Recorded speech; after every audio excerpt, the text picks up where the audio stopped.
రక్షాబంధన్ ఎందుకు కడతారు? డబ్బుల కోసం. డబ్బుల కోసం అంటారు. అర్థమవుతుందా మీకు? ప్రేమ ఉంది కానీ అయితే డబ్బుల కోసం.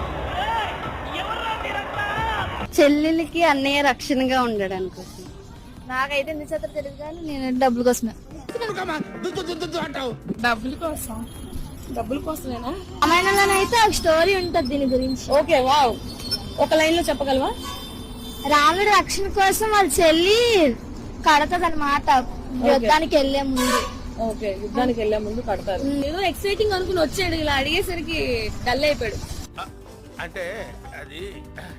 అంటే తనకి మనం ఒకళ్ళం ఉన్నాము, తోడుగా చివరి వరకు ఉంటామని చెప్పడానికి కోసం ఉంటది రాఖీ కాదు.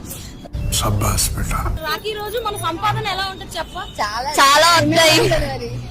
ఇచ్చేంత వరకు అయితే వదలలేను. మనీ ఇస్తారు అంతే ఎక్కువ.